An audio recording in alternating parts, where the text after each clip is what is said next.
It's a sour taste in it. It's a sour taste. To be fooled again, honey. To be fooled again.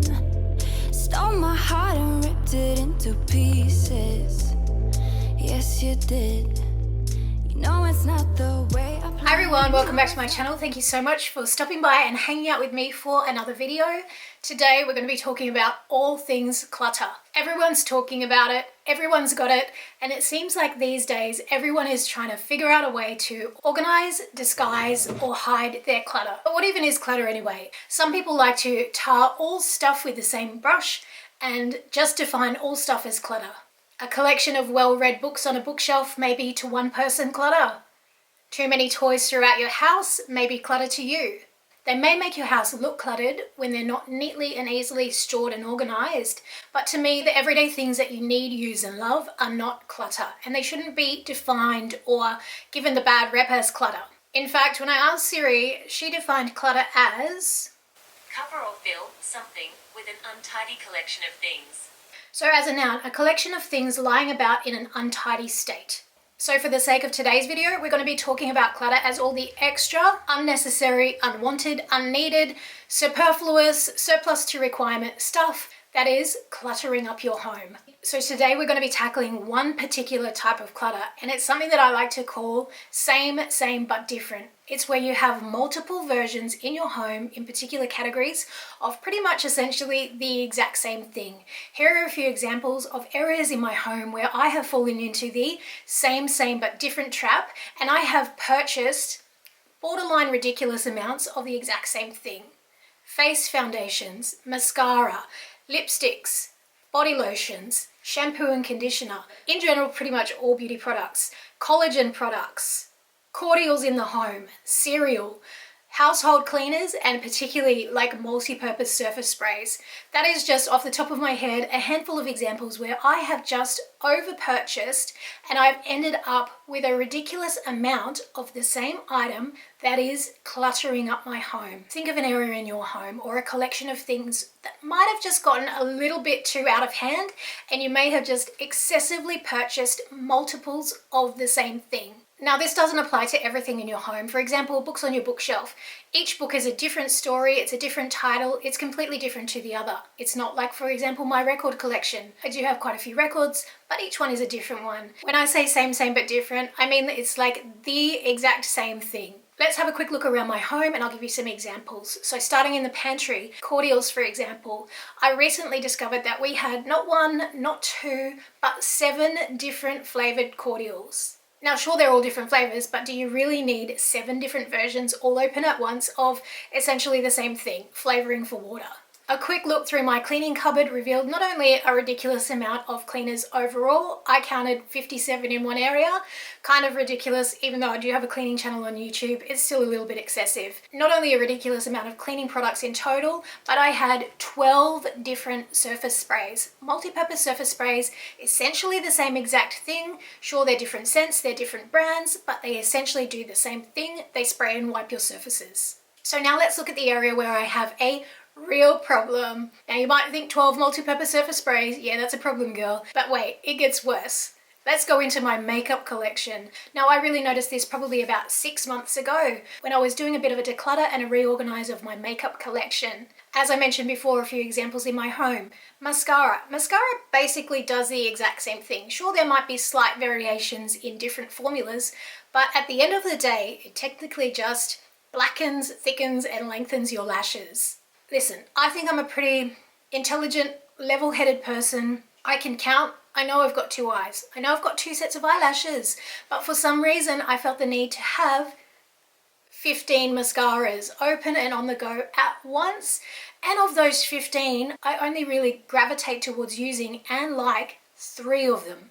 So that is borderline ridiculous. I know, but we're moving on. It doesn't even stop there. To go with those 15 mascaras, we had to match it with not 1, not 2, not 3, not 4, not 5, but 15 also open foundations. I've got one face. I don't need 15 foundations on the go at once, but for some reason I had just over-purchased and accumulated a collection of 15. Technically not a foundation, but I do use it as a foundation, so I'm gonna say, we're gonna take that away. 1, 2, 3, 4, 5, 6, 7, 8, 9, 10. And then the ones that I've thrown away recently are the L'Oreal True Match. Finished that and threw that away recently. Maybelline Fit Me, finished that, threw that one away. L'Oreal, it's like a skin water. L'Oreal Paradise, Skin Paradise, I think. Finished that, threw that one away. And an Estee Lauder one, finished that and threw that away recently too. So they were in my kind of favorites video a couple of months ago. So what would that have been? 4, 5, 6, 7, 8, 9, 10, 11, 12, 13, 14. There must be one more that I can't think of, or maybe I was thinking of this one when I counted 15, but 15 foundations, one face, ridiculous. That is literally all there is to it. So just, we're learning life lessons and we're moving on. That's all I've got to say about that. Now, I'm not a beauty guru. I'm a work from home mum. I don't go to the office where I have to get ready every day. I don't even wear makeup every day. But for some reason, I found myself with 15 foundations. Okay, so we have identified a pattern and a problem. Now we need to come up with a rule or a solution to solve this. Now this is a rule that I've come up with and implemented to try and control the number of the same item of things that I'm allowing in my home at one time. And it's a rule that I like to call ride or die plus one to try. Right, so ride or die, you might be familiar with that term. It's something that you use to refer to whatever your favorite item is. So my ride or die mascara might be my favorite one. My ride or die foundation is the one that works the best for me and that I often reach for and use on a regular basis.